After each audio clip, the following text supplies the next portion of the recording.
This is absolutely ridiculous. I think it's going to be you that starts to crumble because all the pressure's on you. I'm fighting free. Jake Paul has got no bloody chance. This is beyond ridiculous.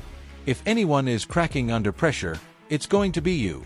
All the weight is on your shoulders, not mine. I'm fighting loose, free, with nothing to lose. Jake Paul doesn't stand a chance. And when I beat him next Friday, it's gonna be me, the one that's fucking laughing. That tension exploded into chaos when reports surfaced that Jake Paul had requested last-minute rule changes just 3 days before facing Anthony Joshua. Not minor details, either.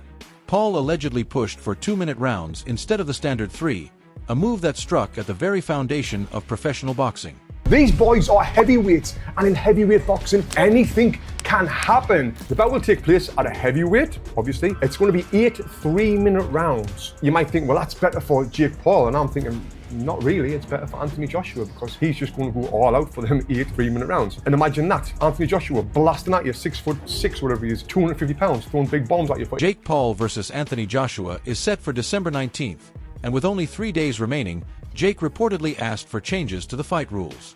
Not weeks in advance, not during negotiations, but at the stage when everything in boxing is supposed to be locked.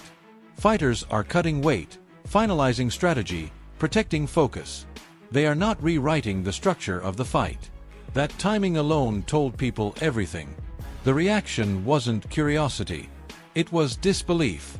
This was unheard of. This is a 34-year-old Anthony Joshua. This is a terrifying human being. Terrifying. In boxing, contracts and rule sets are finalized early for a reason. Entire camps are built around them. Training cycles depend on them. Asking for changes days before a bout is viewed as unprofessional at best and a red flag at worst. Insiders were blunt. The same description kept circulating privately and through leaked messages. This wasn't confidence. This was panic disguised as negotiation. Fighters in control don't ask questions. They wait for the clock to run. The skills that win this fight, and I believe my skills are better than his, which is a crazy thing to say, but he's a very basic fighter, and he's gotten to where he's at because of the size and because of the power. What truly blew this open wasn't just that Jake asked for changes. It was what he asked for. This wasn't music in the locker room or canvas color. He reportedly wanted shorter rounds, glove specifications revisited, tighter clinch limits, and increased referee authority. That's not fine-tuning. That's tampering with how damage is delivered. Shorter rounds reduce fatigue. Bigger gloves dull power. Strict clinch rules limit pressure. More ref control means faster intervention. Every request pointed in one direction.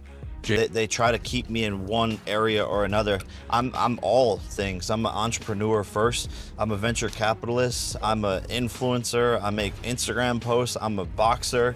I'm a CEO, founder of Most Valuable Promotions. Right. I'm all of these things. I'm a man of Jesus. Like, the list goes on. But they just want to say, oh, YouTuber. The reason the story spread so fast was simple. Too many people saw it, and it was too strange to contain. Soon, quiet whispers followed about Jake himself. Not emotional breakdowns, not dramatic scenes, but physical signs people close to the situation noticed. Shaking hands during conversations. Forced calm that didn't match earlier confidence. Fighters don't show those signs when everything is going to plan, especially days before the biggest fight of their lives. He's going to be terrifying, and he's going to have a lot to prove. He's going to be very angry that Jake Paul wants to fight him. Very upset that this YouTuber who's fought Tommy Fury, who's a legit boxer, and, you know, a couple other guys that were legit boxers. That's it. Adrenaline shakes usually come after weigh-ins or face-offs, moments charged with confrontation. They don't appear when camp is finished and mental certainty should be at its peak. The body reacts faster than words ever can. When those signals surface early, it often means the outcome has already been processed internally. This didn't feel like strategy. It felt like damage control. Worse still, reports suggest Jake's own camp wasn't unified. Some insiders tried to stop the request, warning it would flip the narrative instantly. They were right. Someone who is trying to perfect his skills, someone who is trying to perfect his boxing skills. So In boxing, you have fighters that box at long distance, mid distance, short range. Some fighters that brawl, some fighters that walk forward like Pitbull, that come forward with their hands up. Jake's trying to become a boxer, and I respect it. I think that's probably one of the hardest styles to perfect. Right. You know, hit, be slick, not get hit, look for that knockout punch. And he's taking the hard road doing it that way, because most people will go into a gym and just try to fight. But Jake's taking that road to try and be a good boxer, and I respect it. Overnight, everything changed. Meanwhile, Anthony Joshua stayed exactly the same. Same rules he's fought under his entire career. Same quiet preparation. That contrast spoke louder than any insult. Elite fighters don't answer fear with noise. They let it sit. When the requests were denied, the bravado didn't escalate. It evaporated. Trash talk slowed. Energy shifted.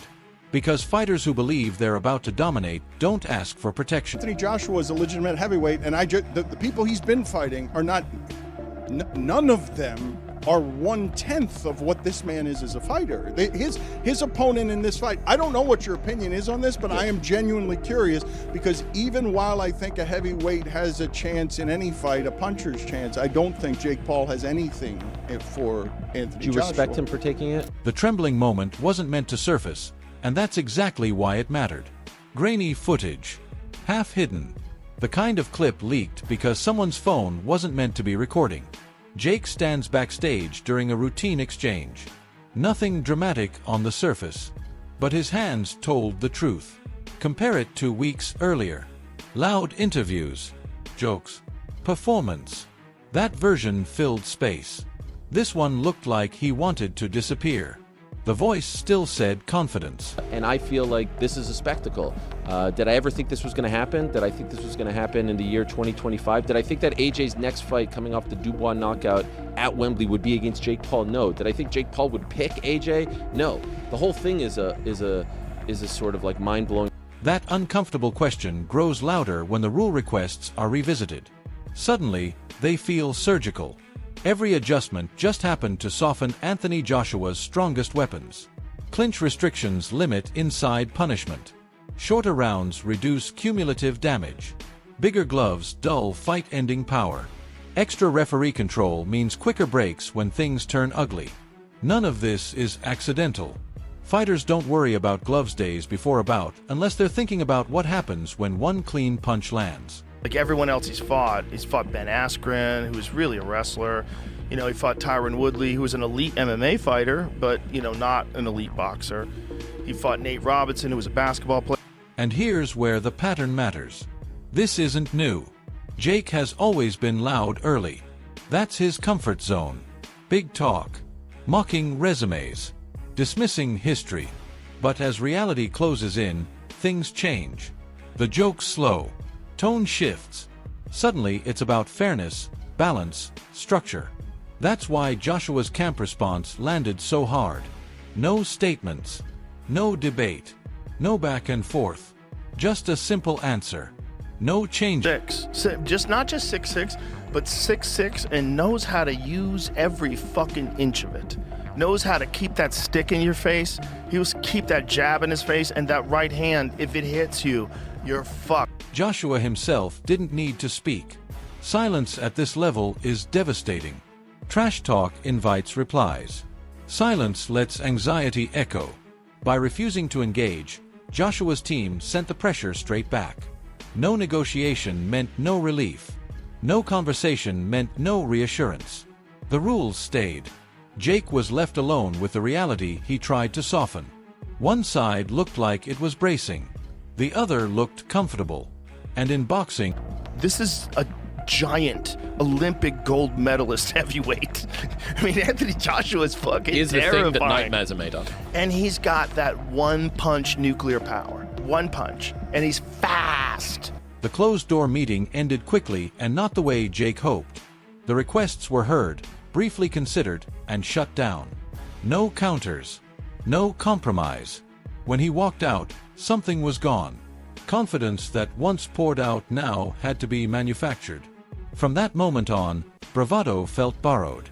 When a fighter who lives off noise goes quiet days before a fight, it's never a good sign. Silence isn't strategy when it replaces instinct. 3 days left. Same rules. Same opponent. Same reality. The only thing that changed was Jake. Anthony Joshua never blinked. Power doesn't negotiate. Power waits. And when the bell rings,